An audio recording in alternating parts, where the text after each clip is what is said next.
आप श्री गुरुदेव परम पूज्य पाद गोस्वामी 108 श्री मनमत राय जी महाराज श्री के श्री चरणारविंद में चरण कमलन में दंडवत प्रणाम करते हुए हम आज के वक्तव्य को आपके चरण में समर्पित कर रहे हैं और आपके सन्मुख में विनती करें कि आप अपनी वाणी से रसामृत पुरस्कृत करके जीव को कृतार्थ करें। श्री वल्लभाधीश की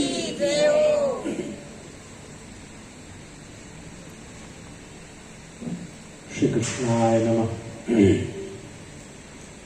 निकुंजनायकं वंदे कोटिकंदर्पसुंदरं भक्ताकारण वामोर्ध्व बाहुं श्रीनाथ कोमलम् प्रभुर्नंद कुमारो में स्वामिनी वृषभानुजा कृतार्थोहम कृतार्थोहम कृतार्थोहम न संशय। श्रीमन्नारायण नारद वेद व्यास विष्णु स्वामी संप्रदाय समुद्धार संभृत श्री पुरुषोत्तम वदनानलावतार सर्वामनाय संचार वैष्णवामनाय प्राचुर्य प्रकार श्री बिल्व मंगलाचार्य सांप्रदाय कार्पित साम्राज्यासनाखंड भूमंडलाचार्य वर्या जगत गुरु महाप्रभु श्रीमदाचार्य विजयन्ते विजयन्ते विजयन्ते। अज्ञानतिमिरान्धस्य ज्ञानाञ्जनशलाकया चक्षुरुन्मीलितं येन तस्मै श्रीगुरवे। अत्र विराजमान श्रीमदाचार्य चरण के 84 कुंज स्वरूप आपके 84 बैठकों पर दंडवत प्रणाम करके अत्र विराजमान वल्लभकुल परिवार को सादर प्रणाम। मंचस्थ श्री शास्त्री जी श्री मुकुंद भाई शास्त्री जी को व्यासपीठ पर विराजमान उनको प्रणाम एवं इतने सुंदर वक्तव्य के लिए आपको खूब खूब आचार्य आसन से आशीर्वाद एवं अत्र उपस्थित समस्त वाल्लभी सृष्टि को श्रीमदाचार्य चरण के 84 बैठक चरितामृत में खूब खूब अभिनंदन करता हूं, आशीर्वाद देता हूं।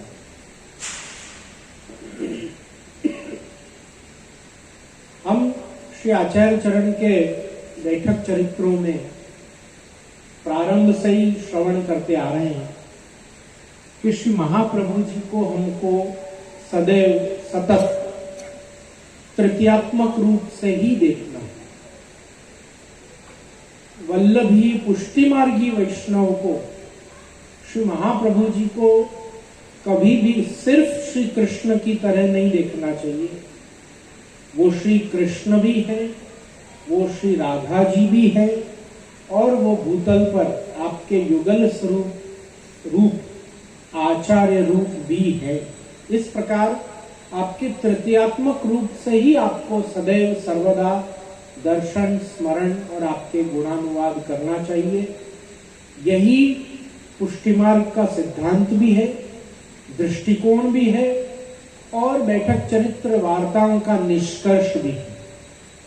और बैठक चरित्र और वार्ताओं का ही क्यों, अपने यहाँ तो अष्टसखा के कीर्तनों का, पूर्वाचार्यों की वाणी का भी निष्कर्ष, सकल शास्त्रों का जो निष्कर्ष है श्री आचार्य चरण, वही हमारे पद साहित्य, ब्रजभाषा साहित्य, कीर्तन साहित्य, भक्ति साहित्य का भी निष्कर्ष वही है।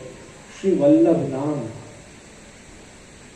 मायावाद करीन्द्र दर्प दलने नास्येन्दु राजोद्गत श्री भागवताख्य दुर्लभ सुधा वर्षेण वेदोक्ति राधा वल्लभ सेवया तदुचित प्रेमनोपदेशैरपि श्रीमद वल्लभ नाम धेय सदृशो भावी न भूतोस्त्यपि।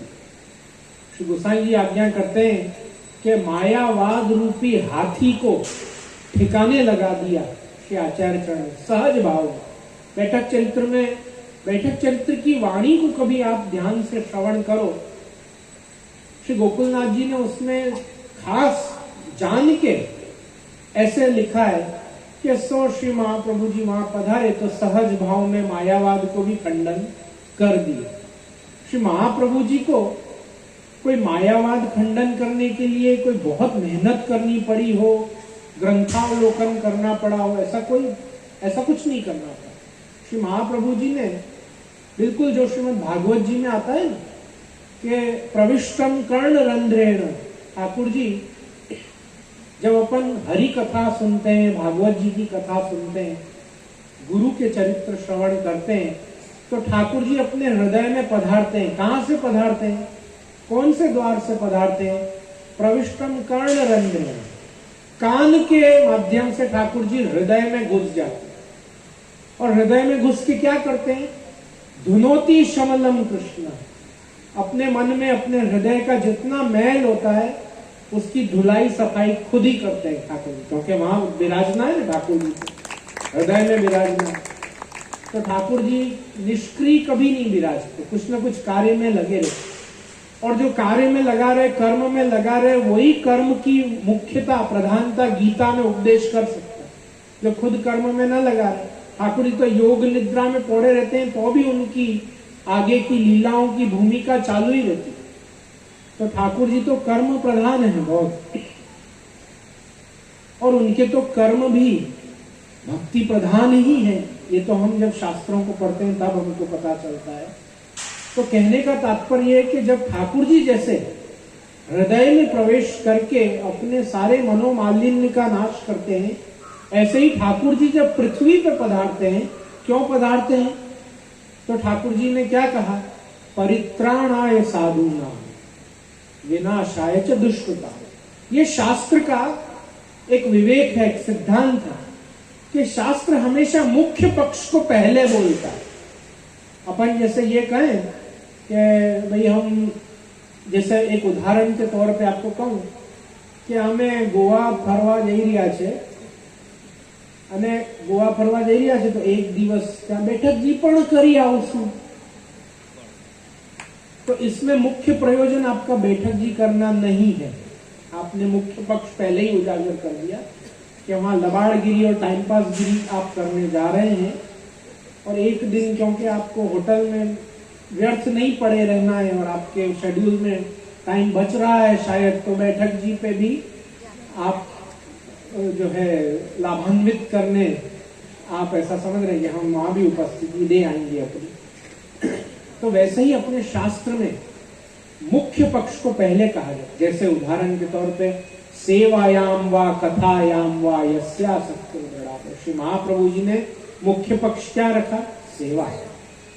कोई कहे आप तो मेरे को बहुत ग्रंथावलोकन करना है इसलिए हूं जारी चरणस पर नहीं कर ही सकूं, तो ऐसे आदमी का पुष्टि मार्ग में कोई काम नहीं है, उसको विजय श्री बालकृष्ण प्रभु कर देना चाहिए। जय श्री कृष्ण, पधारो। लेकिन कोई कहे जारी चरण पर भोग धर दिए, अब समय बच रहा है, अब मैं हरि कथा भी पढ़ूंगा, जप पाठ भी करूंगा, ऐसे व्यक्ति की पुष्टि मार्ग में बहुत वाहवाही है। वाह, इन्होंने YouTube पर रील देखने में अपना समय व्यर्थ नहीं किया, इन्होंने हरि कथा में अपने चित्त को लगाया, ठाकुर जी की सेवा को पहुंच के।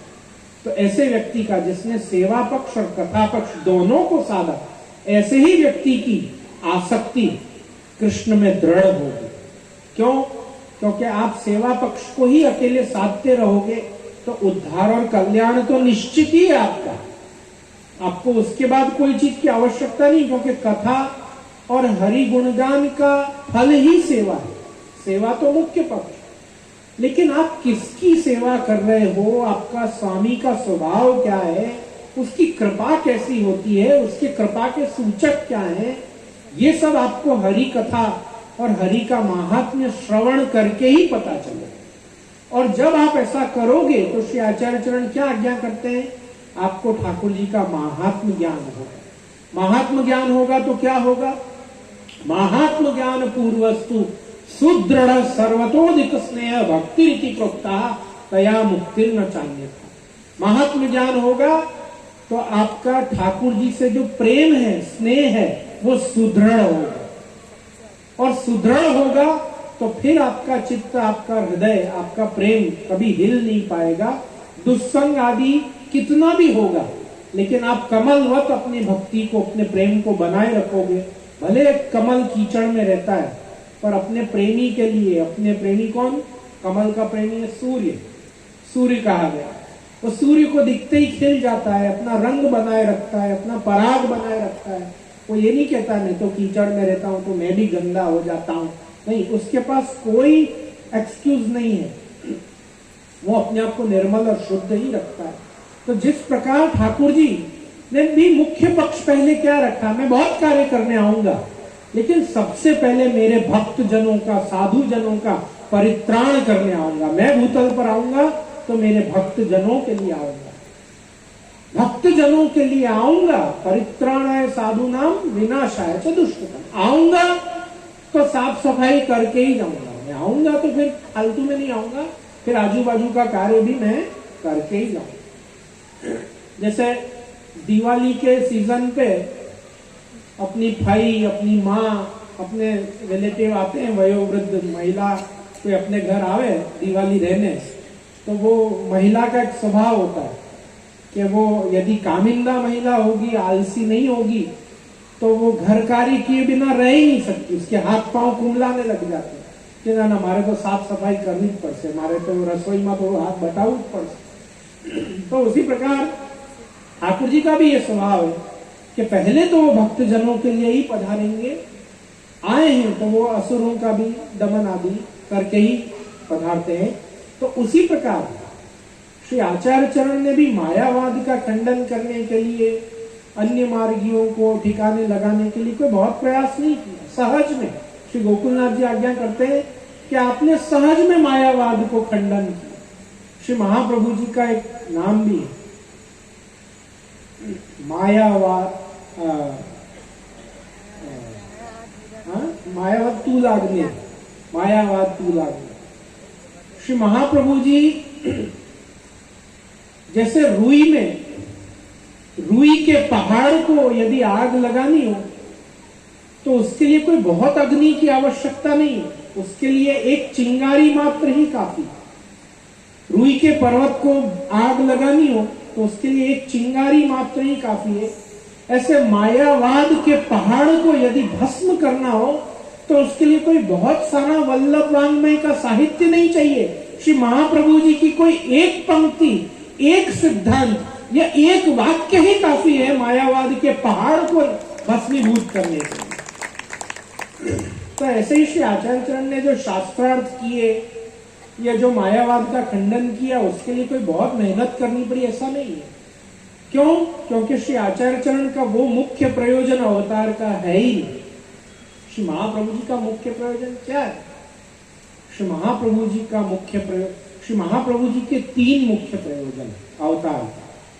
सबसे पहला और सबसे मुख्य प्रयोजन श्री आचार्य जी का श्री भागवत के गूढ़ार्थों को प्रकाश करना है। क्यों ऐसा करना क्यों है?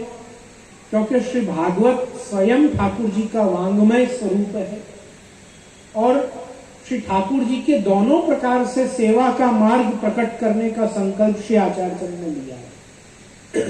श्री आचार्य चरण ठाकुर जी के रूप की सेवा और ठाकुर जी के नाम की सेवा दोनों पधरा में जीव के माथे पर आए।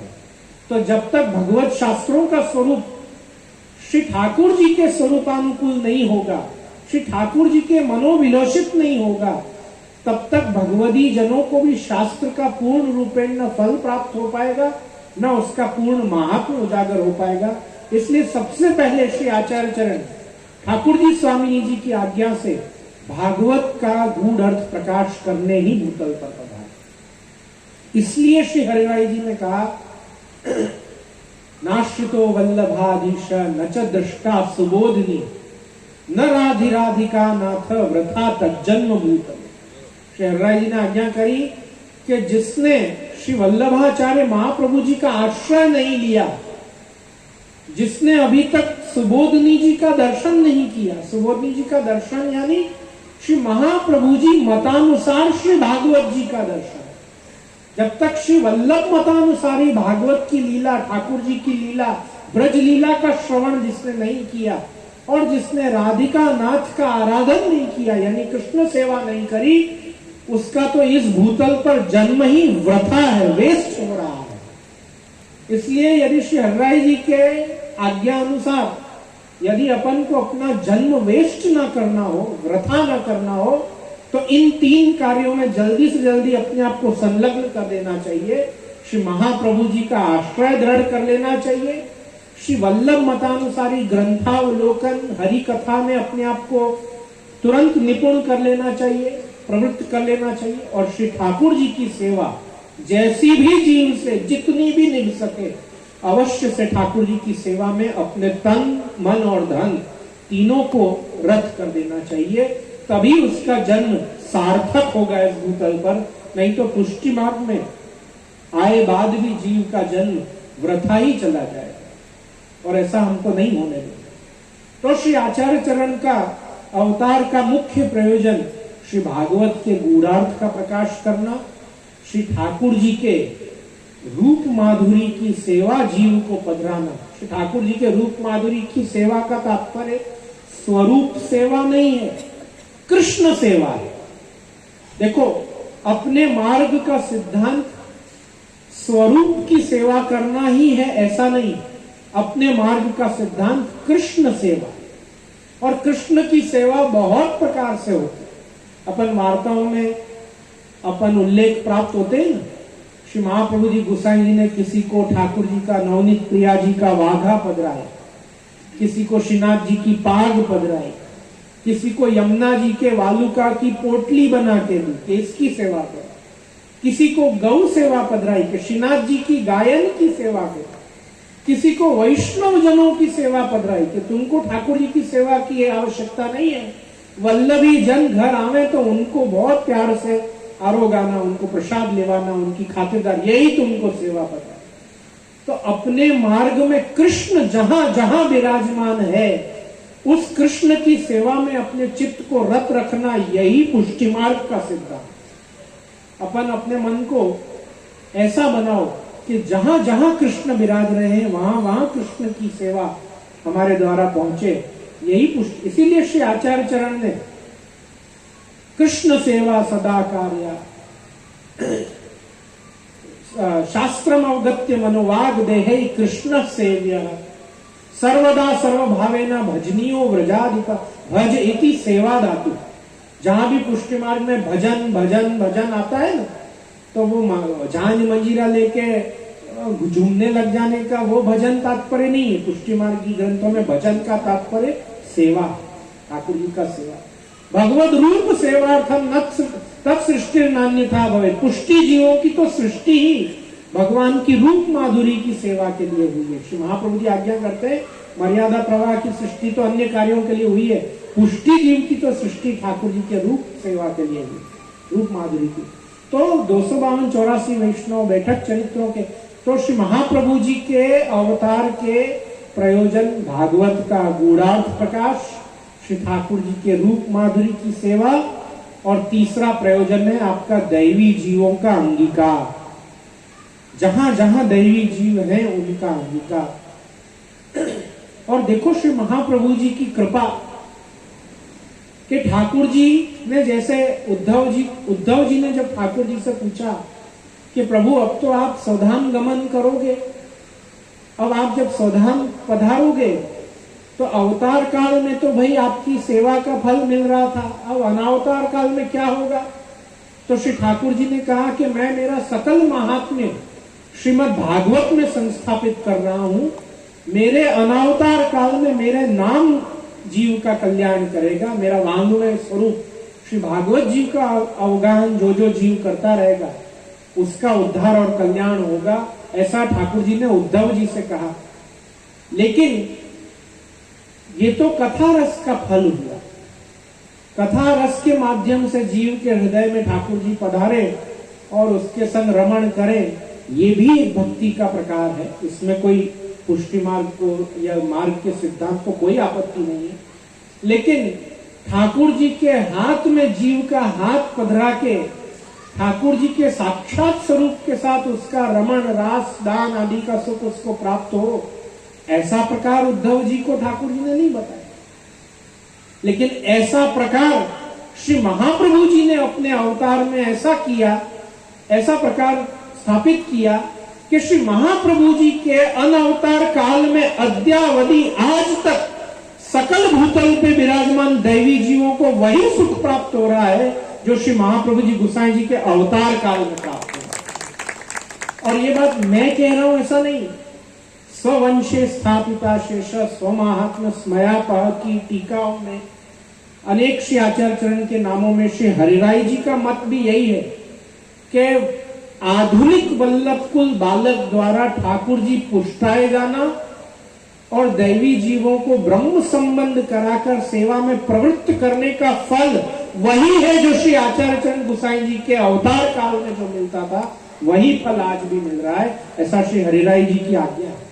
इसलिए स्ववंशे स्थापिता शेष स्वमहात्म स्मय, अपना अशेष महात्म्य श्री महाप्रभु जी ने अपने कुल में स्थापित किया है, वल्लभ कुल में स्थापित किया। बूंदी के लड्डू को उठाओ और बूंदी के लड्डू की कोई एक कतली निकाल के और खाओ तो पूरे बूंदी के लड्डू का स्वाद समझ में आ जाता है कि इसमें मीठा कितना, केसर कितनी, इलायची कितनी, बरास कितनी, सब समझ में आ जाता है।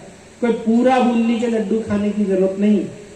तो श्री महाप्रभु जी का महात्म्य यदि श्री वल्लभ को उजागर करना होगा आपको, यदि आप पे कृपा होगी तो कोई छोटा सा वल्लभ कुल बालक ही पर्याप्त है आपको सकल वल्लभ का महात्म्य प्रकट करके बताने को। ये तो वो बूंदी के लड्डू है कि जिसकी अनेक कलियां भूतल पर श्री महाप्रभु जी ने खुद स्थापित करी। श्री महाप्रभु जी ने अपने वंश में अपना अशेष महात्म्य स्थापित किया। ये श्री महाप्रभु जी की वो व्यवस्था है कि जिससे श्री आचार्य चरण का अनावतार काल तो कोई है ही नहीं पुष्टि मार्ग में, वास्तव में देखा जाए तो। ये तो हमने बैठक चरित्र में भी नारायण दास जी के घर पे श्री आचार्य चरण ने दर्शन दिया। 84 वैष्णव में अच्युत दास जी के घर में श्री महाप्रभु जी ने आसुरामो लीला करने के बाद भी दर्शन दिए। श्री महाप्रभु जी आज भी वल्लभ कुल के घर में अपने हस्ताक्षर पादुका जी के रूप में साक्षात प्रत्यक्ष भूतल पर विराज रहे हैं, भगवदी जनों के हृदय में विराज रहे हैं। श्री महाप्रभु जी 4 रूप से भूतल में प्रकट विराज रहे हैं। ये तो हमने आपको प्रथम दिन ही उजागर किया था कि वल्लभ कुल में, हस्ताक्षर पादुका जी में, बैठक जी में और भगवदियन के हृदय में, ये 4 जगह श्री महाप्रभु जी स्वयं विराजे। लेकिन आज का जो वचनामृत वक्तव्य का जो विषय प्रारंभ हुआ था वो ये हुआ था कि श्री महाप्रभु जी को कभी भी एक रूप में नहीं देखना चाहिए। जैसे श्री महाप्रभु जी को सिर्फ ठाकुर जी नहीं देखना चाहिए, सिर्फ श्री स्वामिनी जी नहीं देखना चाहिए, ऐसे ही श्री महाप्रभु जी को सिर्फ गुरु या सिर्फ आचार्य भी नहीं देखना चाहिए। श्री महाप्रभु जी सिर्फ कोई संत महंत या आचार्य गुरु है, ऐसा नहीं। द्विजकुल प्रगटे श्री हरि सुंदरता की रास। श्री ठाकुर जी स्वामिनी जी ने स्वयं द्विज कुल में द्विज का रूप, ब्राह्मण का रूप लेकर अवतार ग्रहण किया। जय वसुदेव किए पूर्ण तप, सो फल फलित श्री वल्लभ देव। तप तो वसुदेव जी ने भी बहुत किया था। किस लिए किया था? कि आप जैसा पुत्र प्राप्त हो, ठाकुर जी जैसा पुत्र। तो ठाकुर जी ने वचन दिया पुराणों में कि हाँ, हम तुम्हारे को प्रगटेंगे और सारे बाल लीला का सुख देंगे। कहाँ दिया बाल लीला का सुख वसुदेव जी को? नहीं दिया। सीधे बड़े होके आए, जनई वनई भी सब बाद में उनको बाल लीला का कोई सुख वसुदेव देवकी को प्राप्त नहीं हुआ। वो वसुदेव जी को बाल लीला का सुख श्री महाप्रभु जी ने प्रकट कर दिया जब लक्ष्मण भट्ट जी के घर में आप प्रकटे और आपने बाल लीला का सुख वसुदेव जी को इसलिए गाया, जय वसुदेव किए पूर्ण तप। जो वसुदेव जी ने जो तप किया था वो द्वापर में सारस्वत कल्प में कोई कारण से ठाकुर जी ने पूरा नहीं किया।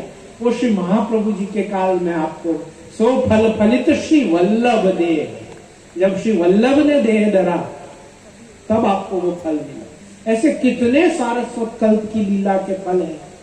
क्यों?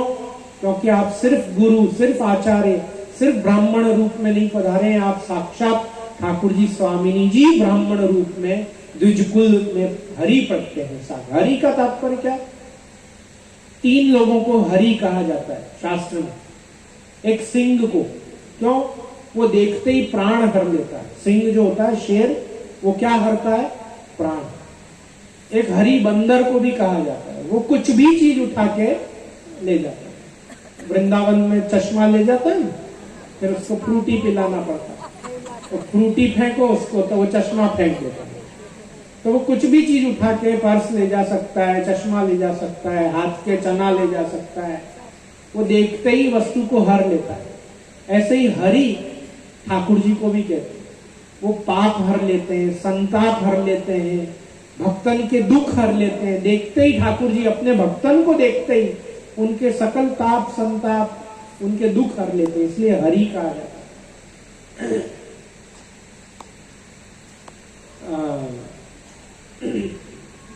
प्राकृत धर्मानाश्रम प्राकृत धर्म कलिकालतम अच्छन्न दृष्टित्वादिक्षण संपत्ति विशुद्धमान दया निज महात्म्यम करिष्ठन प्रकटम हरि।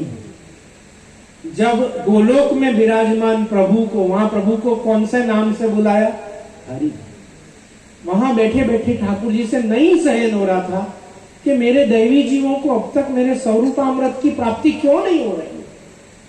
तो जब हरि को नहीं देखा गया कि अब बस, अब हद हो गई, अब मैं नहीं सहन कर सकता, तब वाणिया यदा तदा स्वास्यम, अपने स्वयं के मुखारविंद को प्रादुर्भूतम चकारे, अपने मुखारविंद को आपने भेजा कि बस अब मुझे मेरे दैवी जीवों से मिलाओ, अब मैं उनका दुख नहीं देख पाऊंगा, अब मैं उनको भटकते नहीं देख पाऊंगा। तो श्री आचार्य चरण को भूतल पर आपने ठाकुर जी स्वामिनी जी ने भेजा। और देखो वैष्णव, अष्ट सखाओं की 252-84 वैष्णवों की प्रीति ठाकुर जी में, और उनको कैसा स्वरूप ज्ञान, महात्म ज्ञान है कि सूरदास जी अपने अंतिम समय में, श्री गुसाई जी ने सबको आरती करने, राजभोग आरती करते समय कहा कि पुष्टिमार्ग को जहाज जात है, जाकू जो कछु लेनो है सो लेओ, जाओ। अभी भी सूरदास जी तुमको कुछ दे जाए, जहाज जा रहा है, अब फिर ऐसा ज्ञान, ऐसी भक्ति कौन देगा तुमको? जाओ सूरदास जी से जो कुछ मिले ले लो। और जब सूरदास जी से भगवदियों के समूह ने जाके पूछा कि सूरदास जी कुछ हमको उपदेश करो, श्री गोसाई जी ने आज्ञा करी है कि आपके पास से कुछ उपदेश करो, तो सूरदास जी ने क्या कहा? ठाकुर जी की सेवा करी हो ऐसा कहा, बहुत सारे पाठ वाठ करी हो ऐसा कहा, भाई गौमुखी की माला तो रोज फेरते रही हो, इतने अध्याय तो पाठ करियो ऐसा कहा। सूरदास जी ने क्या कहा? श्री वल्लभ नख चंद्र छटा बिन सब जग मांझ अंधेरो, दृढ़ इन चरणन केरो भरोसो दृढ़ इन चरण। यानी पुष्टि मार्ग का निष्कर्ष ये निकाला उस व्यक्ति ने जिसने ठाकुर जी स्वामिनी जी के लीला के 1.25 लाख पद रचे। वो आदमी ने 1.25 लाख पद गाने के बाद निचोड़ क्या निकाला? उससे जब पूछा लास्ट बात बोलो कि काम की बात क्या, लास्ट बात बताओ, तुम लीला में जा रहे हो, तो इसने कहा साधन और नहीं या कली में जासो होए निवेर। तुमको लगता है कि ये कली काल में कोई और साधन से तुम्हारी नैया तैर जाएगी तो भूल जाओ। और सूर कहा कि विविध आंधिरो बिना मोल को। सूरदास जी तो दोनों प्रकार से आंधड़ा है, एक तो लौकिक में भी कुछ नहीं दिखता है और ठाकुर जी और महाप्रभु जी में भी भेद नहीं दिखता। ठाकुर जी और महाप्रभु जी में भी कोई भेद नहीं है। इसलिए जब उनसे पूछा कि आपने ठाकुर जी के 1.25 लाख पद रचे, ठाकुर जी का एक भी पद नहीं रचा, तो उन्होंने कहा मैंने तो 1.25 लाख के 1.25 लाख पद श्री महाप्रभु जी पे ही रचे। उनको जब पूछा कि आपने श्री आचार्य चरण पे एक भी पद क्यों नहीं रचा, तो उन्होंने कहा मैंने तो श्री महाप्रभु जी को ही सकल लीला करते हुए देखा। इसका प्रमाण क्या? इसका प्रमाण पुष्टि मार्ग का कोई भी पद उठाकर देख लो, कोई भी पद। आप रास का पद उठाकर देख लो, आप कुंज का पद उठाकर देख लो, आप नाव का पद उठाकर देख लो। चलो उदाहरण के तौर पे 2-3 पद पे ज्यादा समय न लेते हुए अपन थोड़ा चर्चा करें। रास के पद में एक पद आता है कृष्णदास जी का, सिखवत हरि को मुरली बजाओ। अरे अब राधा जी सिखाएंगी ठाकुर जी को मुरली बजाना। जो वेणु वाद्य विशारद है जो रास में 3 सुधाएं प्रकट करता है, क्या राधा जी के सिखाने से पहले क्या ठाकुर जी ने कभी बांसुरी नहीं बजाई? क्या खूब बजाई। ठाकुर जी तो जब से गाय चराना शुरू हुए तब से बांसुरी बजा रहे, और कैसी बजा रहे। रास के पहले भी बहुत सारे मूल वचनों में आता है कि गोपी जने कैसे ठाकुर जी के वेणुनाद में आ सकते हैं। तो रास के ही पदों में, रास में स्वामिनी जी वेणुनाद सिखाएंगी। तो उस पद में कृष्णदास जी कह रहे हैं कि स्वामिनी जी ठाकुर जी को वेणुनाद करते समय कैसे कंधे पे बाहु रखना और कैसे अपनी स्वामिनी को आलिंगन करते हुए वेणुनाद करना, कैसे स्वामिनी जी और आपकी युवती को सुख पहुंचे ऐसे वेणुनाद करना। अब ये सब ट्रिक ठाकुर जी को रास के मध्य सिखाएंगे। अब बताओ, जहां ठाकुर जी में स्त्री गुण भाव नहीं दिख रहा आपको? जो वेणुवाद्य विशारद है, जो बांसुरी का एक्सपर्ट है, वो स्वामिनी से बोल रहा है, हाँ हाँ आप जैसे सिखाओगे ना मैं वैसे सीखूंगा, आप सिखाओ। बोले हाँ तुमको नहीं आता है बजाना, तुम कैसे भी बजाते होगे, लेकिन तुम्हारी स्वामिनी सिखा रही है ना वैसे सीखो। यहां स्वामिनी जी में गुण पुम भाव नहीं दिख रहा आपको? गुण पुम भाव, पुरुष स्वभाव क्या होता है?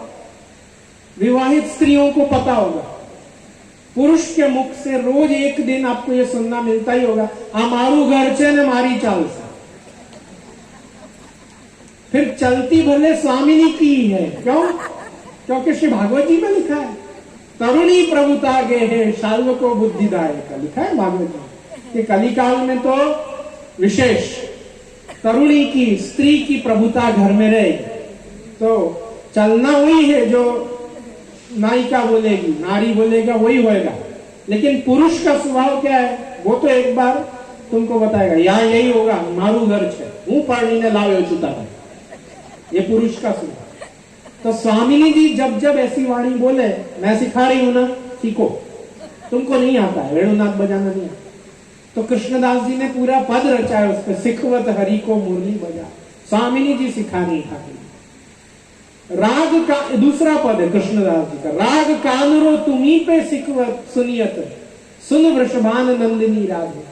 ठाकुर जी कह रहे हैं कि भैया राग कानरो वैसे तो मुझे भी आता है, बजाता हूं, गाता हूं, पर आपके जैसा राग कानरो तो कोई नहीं गाता है, आप कानरो गा के सुना। ये ठाकुर जी का स्त्री गुण भाव कि आप जब स्त्री को पुरुष से कुछ काम निकलवाना हो, कोई जरूरी नहीं है कि कोई वो स्वार्थी ही हो, प्रेमाल प्रेम में भर के कि भाई ये आज मेरे मन को कुछ करे, तो उसको चकाना पड़ता है पुरुष को कि भाई तुम ये शर्ट तुम पे बहुत अच्छा लग रहा है, तुम आजकल फिट होते जा रहे हो, बहुत अच्छे लग रहे हो आपको, आपका रात का पार्टी पक्का, आपकी रात की ड्राइव पक्की, जरूर घुमाने ले जाएंगे, आप 2-3 प्रशंसा चका दो। तो वैसे ही ठाकुर जी स्वामिनी जी के हृदय में विराजते गुड़ पुम भाव को चका रहे कि कानरो राग तो आप ही को आता है, बाकी और तो किसी को आता है नहीं, आप जैसे बोल रहे। और स्वयं स्त्री गुण भाव में है, स्वयं स्त्री जैसा भाव प्रकट कर रहे हैं। और कुंज के पद में चलते हैं, बैठे हरि राधा संग कुंज भवन अपने रंग, कर मुरली अधर धरी सारंग मुख गाई, मोहन अति सुजान परम चतुर गुण निधान, जान मुझ एक तान चूक के बजाई। ठाकुर जी ने स्वयं जानबूझ के, जो गुण के निधान है वो जानबूझ के स्वामिनी जी के अंदर के गुण पुम भाव को जगाने के लिए जानबूझ के एक तान चूक के बजाय। तब स्वामिनी जी ने क्या किया, प्यारी जब गयो बीन ली वीणा उन्होंने हाथ में, तुमको आता ही नहीं है बजाना, तुमने चूक दिए, तुमने तान चूक गए, कहीं ना कहीं आलाप चूक गए। बोले कैसे कैसे? बोले अब मैं बजा के तुमको बताती। प्यारी जब गयो बीन सकल कला गुण प्रवीण, अति ही नवीन स्वर सो वही तान सुना। वही तान वापस आपने स्वामिनी जी ने प्रकट करके सुना। तो क्या हुआ, उसका निष्कर्ष क्या हुआ? श्री वल्लभ गिरिधरन लाल, श्री वल्लभ गिरिधरन लाल उदय अंकमाल, कहत भले भले लाल सुंदर सुखदाई। ठाकुर जी ने स्वामिनी जी को गले लगा लिया, अरे वाह वाह वाह, आपके जैसा तो कोई वाद्य कर ही नहीं सके, आप ही सही हो, मैं गलत हूं। तो कृष्णदास जी का पद उठाओ, नंददास जी का पद उठाओ, सूरदास जी के पद उठाओ, हरिराय जी के पद उठाओ, गोकुलनाथ जी का पद उठाओ, पुष्टि मार्ग का कोई भी पद उठा लो, आपको सूरदास जी के वचन प्रकट सिद्ध होते दिखेंगे कि ये ठाकुर जी स्वामिनी जी के ही चरित्र नहीं, ये तो श्री महाप्रभु जी के चरित्रों को गाया जा रहा है। पुष्टि मार्ग में प्रत्येक राधा कृष्ण की लीला, अपने यहाँ दिवाली के दिन पे पासा खेल के पद होते हैं, वो पासा खेल के पदों में ठाकुर जी स्वामिनी जी चौपड़ खेलने दिवाली की रात्रि को बैठ जाते हैं। तो स्वामिनी जी एक एक करके हर वस्तु ठाकुर जी की जीतती चली जाती है। पहले पीतांबर जीत जाती हैं, फिर वेणु जी जीत जाती हैं, फिर ठाकुर जी के आभूषण आदि जीत जाती है। लास्ट में ठाकुर जी खुद को दाव पे लगा देते हैं। फिर ठाकुर जी स्वामिनी जी लास्ट में वो भी जीत जाती है कि बोले अब तो तुम भी मेरे हो गए, अब तो हमने तुमको भी जीत लिया। तो श्री महाप्रभु जी का चरित्र हमको वैसे ही दर्शन करना है जैसे अष्ट सखाएं अपने लीलाओं को गा रहे हैं। वो सिर्फ ठाकुर जी नहीं है, वो सिर्फ स्वामिनी जी नहीं है, वो सिर्फ आचार्य नहीं है, आप तृतीयात्मक रूप में विराज रहे हैं। यही चरित्रों का श्रवण, यही चरित्रों का मनन और यही चरित्र श्री गोकुलनाथ जी द्वारा प्रकटित 84 बैठक के चरित्र हमको सिद्ध कर रहे हैं। हमको इन्हीं का मनन करना है। जिस दिन आपको श्री महाप्रभु जी के स्वरूप में, चरित्रों में, उनके गुणों में तृतीयात्मक रूप के दर्शन होने लग जाए, वो दिन समझना श्री वल्लभ का स्वरूप आपके हृदय में स्थिर होगा। श्री महाप्रभु जी की कृपा आप पे सम्यक रूपेण हुई। तब तक, जब तक आपको सिर्फ ठाकुर जी दिखे, सिर्फ स्वामिनी दिखे, सिर्फ गुरु दिखे, तब तक श्री वल्लभ की कृपा अभी पूर्ण रूपेण आप पे हुई नहीं। और जिस दिन श्री महाप्रभु जी के तीनों चरित्र, तीनों स्वरूप आपके हृदय में स्थायी रूप से विराजे, तो वहां कहानी का अंत नहीं होता है। वहां से कहानी, वहां से पुष्टि मार्ग प्रारंभ होता है। वहां पुष्टि मार्ग का अंत नहीं होता। वो अपने तो हीरो हीरोइन मिल गए तो पिक्चर पूरी, ऐसा नहीं। अपने तो वहां से पिक्चर शुरू होती है। तो यहां से अपनी पुष्टि मार्ग का आरंभ है कि जब श्री महाप्रभु जी का तृतीयात्मक रूप सौंदर्यम निज हृदगतम प्रकटितम स्त्री गूढ़ भावात्मकम पुनरूपंच पुनस्तदंत प्रायुष्य प्रिय, स्वामिनी जी का गूढ़ पुंभाव, ठाकुर जी का स्त्री गूढ़ भाव और श्री आचार्य स्वरूप आपका तृतीयात्मक स्वरूप, ये तीनों स्वरूप जब आपके हृदय में विराजे, तब पुष्टि मार्ग आपके अंदर आया, ये समझना। देखो, अपन तो पुष्टि मार्ग में कब के आ चुके हैं, पर पुष्टि मार्ग अपने अंदर आया कि नहीं आया, ये सबसे बड़ा प्रश्न है।